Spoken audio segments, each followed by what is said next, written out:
Angel investors have been in on the ground floor of some of the most famous companies across the United States. But has it been worth it to them financially? We're on location in Cambridge with Gus Lawlor, who is an angel investor and partner at Healthcare Ventures. Gus, welcome to the Language of Business. Good to be here. What is the difference between angel investing and venture capital? I think generally speaking, angel investing is smaller sums of capital. Angel investors typically have less control over the investments that they make and the companies that they're involved with. And I think generally speaking, the investments that are made by angels carry with them less diligence and less overall expertise in the area. Venture investing, on the other hand, is characterized by extensive diligence, lots of control, much larger syndicated financings, and generally, I think, probably a greater expectation of outcome. Which do you prefer? Well, I enjoy them both, and it's the reason I do both, and they both satisfy very different interests of mine, very different itches to scratch. I enjoy the excitement of investing in something that has the potential to be large or extremely valuable, and I think both forms of investing offer that to me. Is the dilution worth it to you as an angel? Well, it can be. If you don't have a real clear sense of the capital required to get from point A to B, and you don't have a clear sense that your syndicate of angels can supply all that capital, you can get caught out, and the dilution can make the investment painful.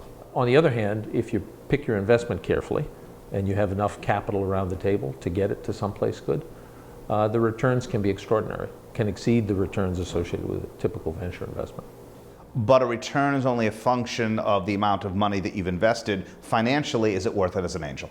If you have a successful investment, it certainly is. Do you have angel funds, or do you treat each investment individually? I treat each angel investment individually. So I'm not part of any organized syndicate. We don't do angel investing here at Healthcare Ventures.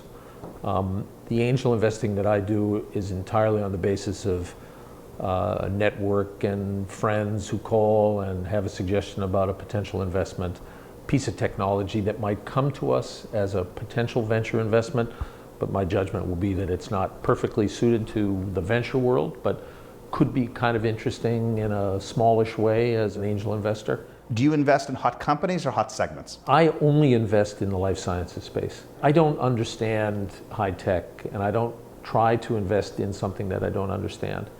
Over the years, I've invested in biotechnology and devices and diagnostics, and have developed a certain, I think, intuition about those kinds of deals. So show me an opportunity as an angel in the life sciences space, I'm interested. Whether it's hot or not, that's where I'm interested and focus my attention. Even if an entire industry or sector might be in decline? Yeah, because there's an opportunity to make money in declining sectors as well. Keep in mind that the life sciences sector is by no means declining. It's got its issues, there's no question about that, but it's not declining. Would you prefer to be first in as an angel or later on because there's less risk? I would prefer to be an angel investor in a deal where I can understand the beginning to the end of the transaction. So the angel investments that I've made, typically I've been in the first round, but it's because I've had line of sight to all of the events that I think reasonably will happen to get me to an exit.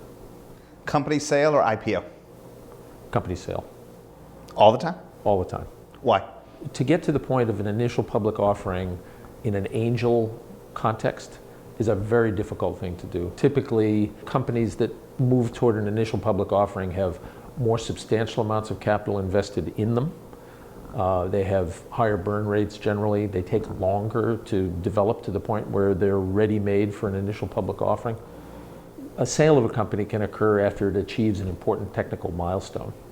So the sale of a company almost invariably will happen sooner than you could ever reasonably plan an initial public offering. Fewer angels with more money, less money, but more angels. Well, more money is always the key, right? You never have enough money. You always underestimate the amount of time and underestimate the amount of capital that any investment requires.